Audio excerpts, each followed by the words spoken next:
Clapping his hands, he called for his daughters. When he told them of the Earth Emperor's complaint, both maidens nodded. The princesses were modest and knew it was not proper for men to stare at them. Such worldly attention was alarming. Perhaps we could pull our embroideries over our heads, White Jade suggested, or conceal ourselves at the backside of the moon, said Golden Bird. The emperor frowned and tugged on his beard. A princess does not hide, he declared. Something must hide you instead. The emperor ordered the winds of the four directions to blow a curtain of clouds over the face of the moon. The sky was blacker than a cormorant's wing, and those on the land below stumbled about in the darkness. Not even the thinnest ray of light could pierce the thick and woolly veil. Still, the Emperor of the Earth was pleased because without the Moon Maidens to watch, the people slept by night and worked by day. The Emperor of the Heavens was pleased to have avoided a quarrel, and Princess White Jade and Princess Golden Bird were happy to stitch undisturbed. But the Emperor of the Seas was most unhappy. Without the stars to guide them, ships were lost. Fish floundered about in panic, and the night fishermen tangled their nets. No turtles crawled ashore to lay their eggs. Worst of all, the moon could no longer work its magic on the tides. Sometimes the waves rushed in, swamping the sands, and other times the sea shrank so that only a paddle was left. Even so, the princesses sat and sewed.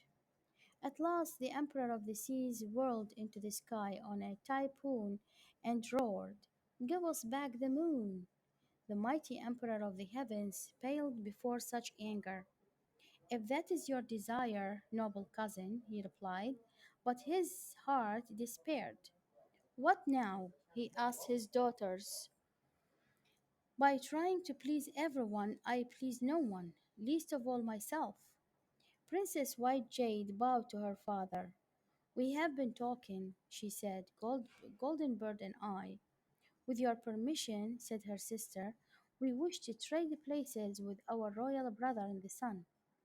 "What nonsense is this?" cried the Emperor.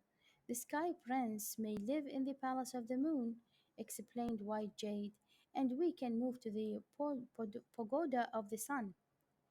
Their father shook his head. "Now men stare at you by moonlight, surely many more would gape at you in sunlight." "We have thought of an answer to that," the sisters replied. "Please ask our brother to help us." The Emperor of the Heavens shrugged. He was certain that the Sky Prince would not consent to such a scheme, but he agreed. "I shall speak to him," he said.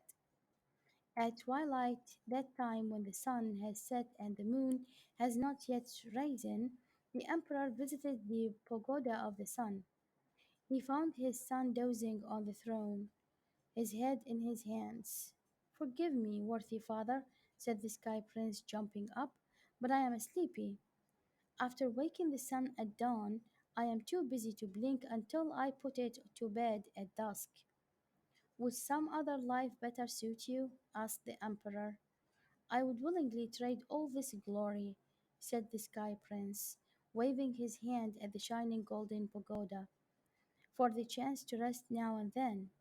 For a few moments the Emperor was silent.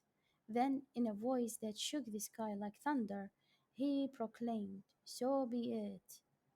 That night the princesses carefully rolled up their silks and packed a chest with their threads and their dozens and dozens of sharp embroidery needles.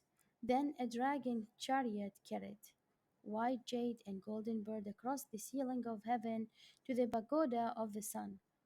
Another chariot brought the Sky Prince to the palace of the moon. On Earth, people saw two meteors hurtling through the sky. "See that?" they exclaimed. "The dragons are flying tonight."